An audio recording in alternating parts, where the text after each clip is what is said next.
Professor Sem Fronteiras News. Principais notícias do mundo da educação que impactam a vida de professores, pais e alunos, sob o prisma de quem vive o ensino sem fronteiras. Por mim, Michele Gama.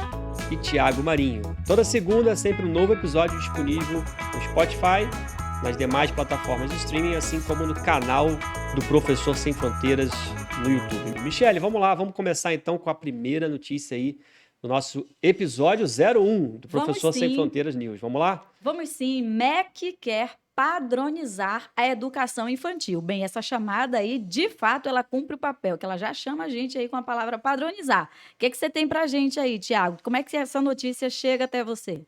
Bom, para começar, vamos aí chamar o Instituto Datafolha. Ele, polêmico Instituto Datafolha, trouxe uma pesquisa aí dizendo que 40% dos alunos apresentam algum desafio para serem alfabetizados.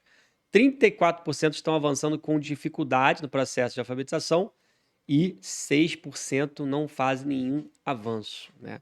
A gente tem aí um registro que em 2021 o Ministério da Educação, o famoso MEC, lançou o Grafogame, né? Eu queria que você comentasse um pouquinho, Michele. A gente comentou aqui que você teve a experiência de conhecer, é um game aí focado no processo de alfabetização, né, de crianças de 4 e 9 anos de idade. Exatamente, essa foi uma ferramenta de iniciativa ali da Secretaria de Alfabetização, encabeçada pelo professor Carlos Nadalim, muito conhecido aí na área da linguística, na área da alfabetização também. Só que, de um lado, essa ferramenta ela estava sendo muito bem utilizada e ajudando de verdade, assim, no aprendizado das crianças que nasceram na época da tecnologia. Mas do outro lado ali teve uma galera que não aceitou muito, não, enfim, por várias razões, não curtiu muito, não sei se pela origem do programa, mas fato é que neste governo nós tivemos aí a exclusão, o fechamento da Secretaria de Alfabetização, repetindo que foi aí a secretaria que idealizou o Grafogame, assim como outros projetos como Leia para Mim, que é um projeto de literacia familiar. Então, uma pena que perdemos aí o Grafogame. Perfeito. Quem quiser conhecer, né, fica a dica, joga no Google aí Grafogame e o grafo é com PH, tá? Bom, para esse primeiro semestre de 2023, o MEC está anunciando aí o tal do Alfabetiza Brasil, que deve unificar o ensino da alfabetização no país, de forma que todos os estudantes no ensino fundamental recebam a mesma educação. Basicamente, pessoal, o que o MEC vai fazer? Vai rodar uma pesquisa, né, ouvindo os professores da rede municipal para definir aí uma política nacional de alfabetização. Eles querem padronizar uma forma do ensino, né, da alfabetização infantil entre todos os estados. Parece que cada estado tem uma maneira, né, uma metodologia de realizar esse ensino, e o MEC resolveu passar régua e botar todo mundo no mesmo caixote. O que você pensa disso, minha amiga Michele Gama? Como formada aí em letras, professora de português e amante das palavras, eu posso dizer que eu investigo, eu tenho algumas palavras aqui nessa notícia que me chamam bem a atenção. E elas não surgem na notícia à toa, porque a palavra padronização, ela é muito benéfica para algumas outras coisas, como, por exemplo, você vai padronizar a forma das pessoas que têm ali como língua nativa o português, você vai padronizar, como você fala, como você escreve. Tivemos aí até um novo acordo ortográfico para isso, exatamente para padronizar. Mas o que a gente está falando aqui é de você padronizar ensino, padronizar educação. Isso é muito surreal, assim, surreal do ponto de vista, primeiro, a consequência, ela é ruim, porque você não leva em consideração as características pessoais de aprendizado de cada aluno, de cada estado. Então, entendo que para o governo seja interessante padronizar, né, do ponto de vista aí das economias, das estatísticas, do investimento, mas padronizar, essa é uma palavra que nesse contexto aqui me preocupa muito, Thiago Marinho. Com certeza. E diz aí a notícia que a pesquisa vai ser feita, na verdade já foi feita agora em abril do ano vigente, e os resultados vão ser apresentados em maio, ou seja, agora no mês que a gente está gravando esse podcast. Os indicadores, né, com eles vai se mapear e avaliar o aprendizado de alunos do segundo ano do ensino fundamental, em relação aos seus conhecimentos e habilidades na leitura e escrita. Então, é a partir dos dados dessa pesquisa que eles pretendem lançar Bendito programa Alfabetiza Brasil. Vamos ver se isso vai ser bomba ou se vai ser uma coisa boa para a educação. Bom, vamos para a nossa próxima notícia. Brasil quer formar professores em Portugal para melhorar a qualidade de profissionais. Minha amiga Michele Gama, o que você tem a comentar sobre essa notícia aí, um tanto polêmica? Já começo fazendo perguntas, não sei se o ministro e se as autoridades nos ouvem aqui no Professor Sem Fronteira News, mas a pergunta é: por que não trazer essa formação para cá? E eu faço questão de repetir, você que está nos ouvindo, por que não trazer essa formação para o nosso país? Porque uma coisa é você levar alguns professores para conhecerem aí o que está acontecendo nas escolas de Portugal, fazer a sua formação de Portugal. Só que esses professores aí, no Brasil, somos 2,2 milhões de professores. Então, se você pega 50 desses professores, você continua não alcançando o país. Então, não sei exatamente quais são os planos, mas o que resolve essa questão aí, pelo menos essa fatia da questão da educação, é trazer isso para as nossas universidades. Inclusive, dentro dessa mesma notícia, está aqui, ó, a nota média dos cursos, ou seja, dos cursos de pedagogia nas universidades, o máximo é 10, mas a média é de 3,6. Então, olha só como o próprio contexto ele é incoerente. Se eu sei que a média dos cursos de pedagogia nas universidades brasileiras estão ali, está ali na média de 3,6, sendo que a escala vai até 10, por que eu vou levar apenas alguns professores para fazer esse estudo fora? Por que eu não trago essa formação para as minhas universidades no meu país? Então, mas tem um ponto nessa notícia que me chama a atenção para um lado positivo, tá? Porque toda vez que a gente fala sobre educação, sobre melhorar o país, o Brasil, enfim, a gente fala muito de que as crianças vão resolver o nosso futuro, de que os adolescentes vão resolver o nosso futuro. E o que me chama a atenção é que a gente começa a falar do protagonista, por assim dizer, da educação, que é o professor. Então, o lado positivo é que sim, dessa vez a gente vai levar esse professor. Mas me chama a atenção por isso, porque a gente está tratando ali da raiz, você está pegando o protagonista. Mas, ao mesmo tempo, me preocupa se esse protagonista ele vai conseguir protagonizar na sua família, tá? Porque uma coisa ele vai adquirir, que é conhecimento, mas ele vai conseguir monetizar, ele vai conseguir se realizar profissionalmente a partir desse conhecimento? Porque, no fundo, a gente está falando disso, né? De uma formação, mas de uma formação que não seja um acúmulo e um empilhamento de conhecimento, mas uma formação que dê àquele professor a capacidade de se sustentar e de viver de uma forma melhor do que ele está vivendo. Porque senão ele vai salvar o mundo inteiro e vai perder a si mesmo aí, como a gente tem nas passagens bíblicas e nas literaturas. Por que salvar o mundo e perder a si mesmo? Então, você vai salvar o mundo, você vai salvar a educação, mas esse professor continua triste, cheio de conhecimento, mas também cheio de preocupações, porque não consegue cumprir com os compromissos, principalmente os financeiros. E o Brasil tem ali, né, a continuação da notícia. Segundo o ministro brasileiro da Educação, Camilo Santana, a medida faz parte do processo de melhoria da qualidade dos docentes que chegam à sala de aula. Incoerente novamente.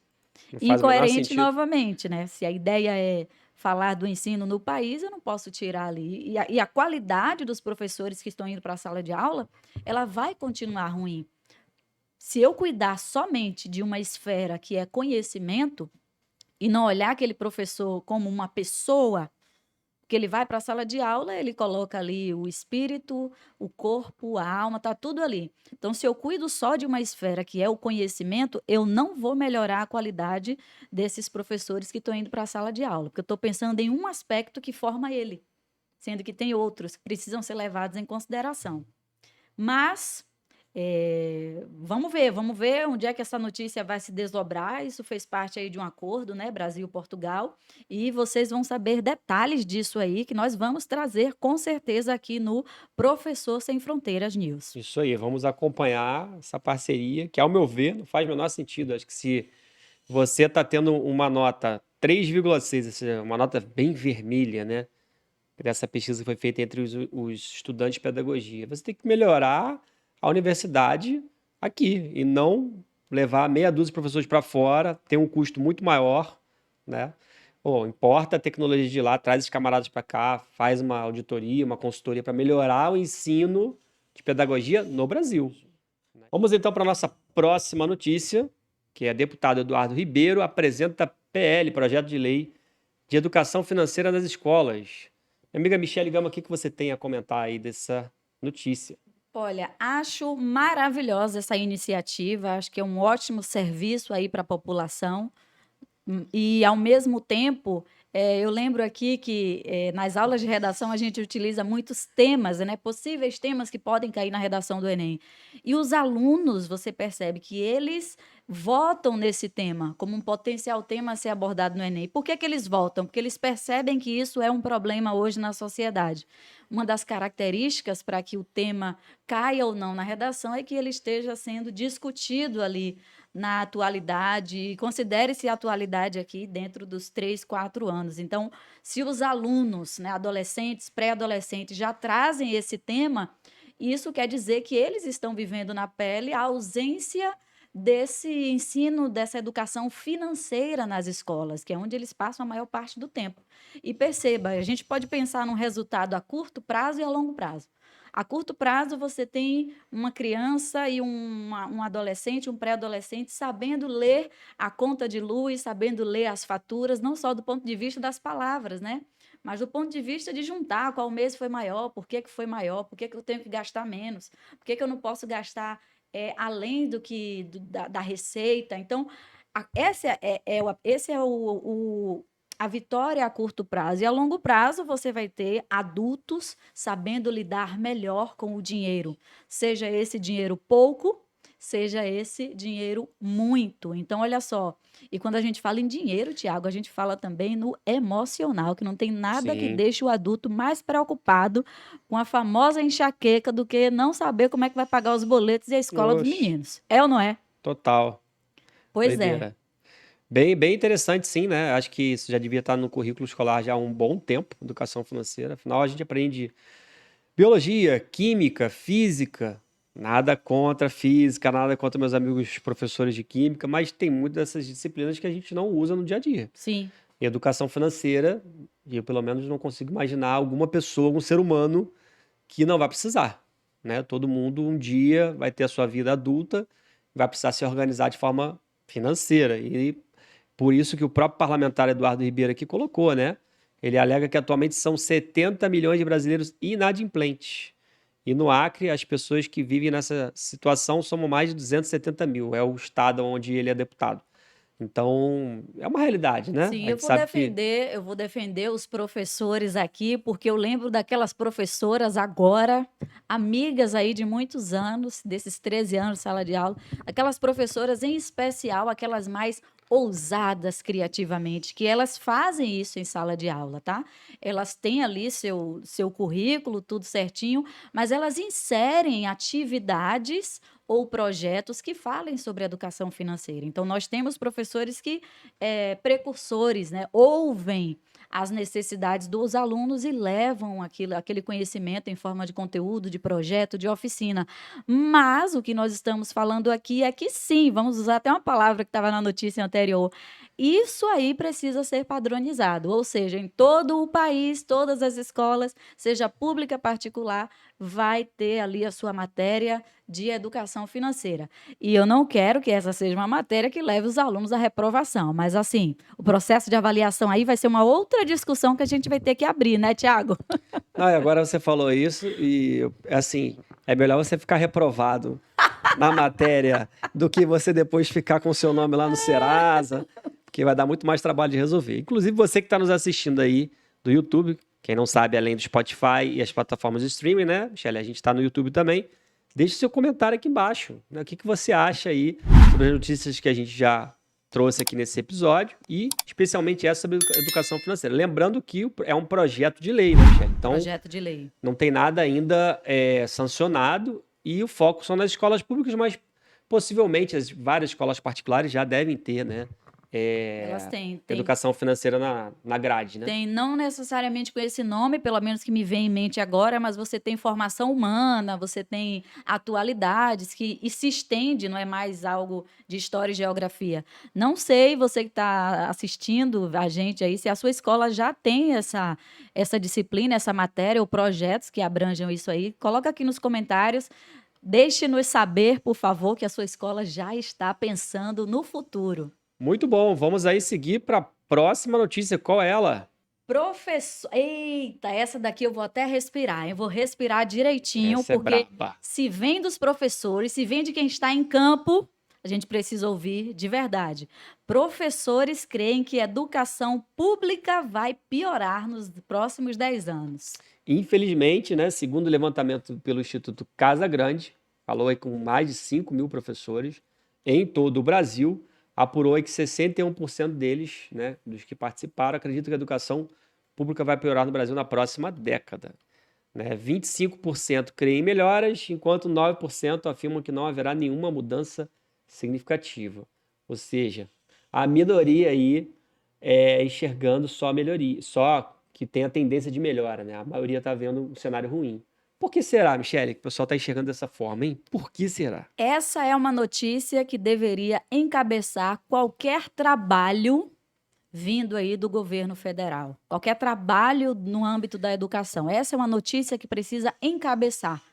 Porque não adianta você levar professores para Portugal, não adianta você criar a matéria de educação financeira, não adianta você investir aí 10 bilhões vindos de outros programas, se você não entende por que a maioria dos professores aqui, ou seja, 61%, diz que a educação tende a piorar. Então, quais são as razões? Então, eu deveria ter acesso a esses professores. E é como eu disse no início, você está falando com uma pessoa que está todos os dias em sala de aula. Então, por que eles pensam dessa forma? Eu tenho minhas hipóteses.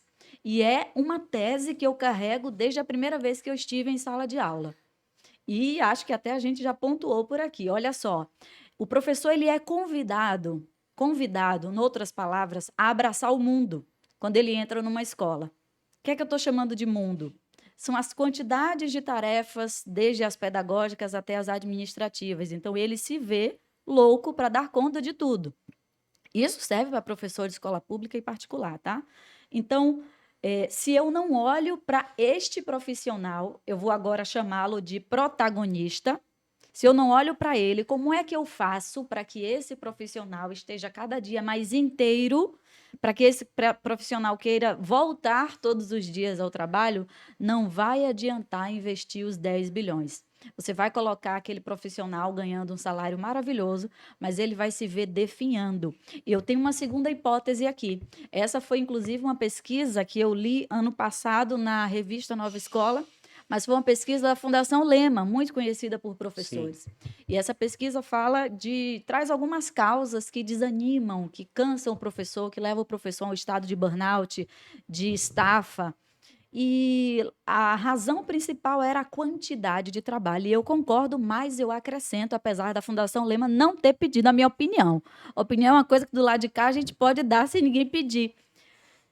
A minha experiência e a dos professores que eu atendo diz que o trabalho repetitivo, ele também leva a um estado de burnout, de estresse, de depressão e de desgosto por aquilo que faz. Porque pense bem, Tiago, se você entrega uma argila a um artesão, a um escultor, ele vai fazer o máximo daquilo ali. O professor é como se a argila dele fosse o intelecto. Então, ele não pode entrar em sala de aula, entrar nas escolas para apertar parafuso. Ele não pode entrar ali para fazer trabalho repetitivo. É como se você estivesse minando a criatividade desse professor. Você está tirando dele aquela argila que era para o escultor ali, a possibilidade dele fazer todo tipo de obra de arte. Então, você tira do professor. Dentro das universidades, Tiago, você passa os anos fazendo projetos. Na cabeça do professor, eu quero trabalhar com criança, eu quero trabalhar com adolescente, eu quero melhorar isso, melhorar aquilo. E quando ele vai para a sala de aula, a criatividade e aqueles sonhos, eles são minados. Exatamente por quê? Porque esse professor, ele já tem consciência de que o trabalho repetitivo aí atribuído a esse protagonista, que é o professor, ele vai levar a nossa educação a piorar nos próximos 10 anos. Então, se é o professor que está falando, a gente tem que ouvir. Então, essa é a notícia que tem que encabeçar qualquer ação do novo governo aí no âmbito da educação. Muito interessante seus comentários. O que me desperta a atenção aqui é o volume, né? Uma pesquisa com 5 mil docentes. Tudo bem que a gente tem mais de 220 mil, né, professores em todo o Brasil, mas não foi uma pesquisa com um número pequeno, um número razoável de professores, e todos, a grande maioria, com um sinal negativo, né? Então, de fato, isso aí tem que ser analisado, pensado e visto formas de melhorar. Como você falou, né? Acho que a pessoa passa ali todo o período dele se preparando para lecionar, cria uma expectativa enorme quando ele vai para o dia a dia, né? Eu sou filho de uma mãe professora, 25 anos. Mamãe, beijinho. Não tive a chance de ter aula com ela, mas era uma excelente professora, sem puxar o saco, né? Os próprios alunos gostavam muito.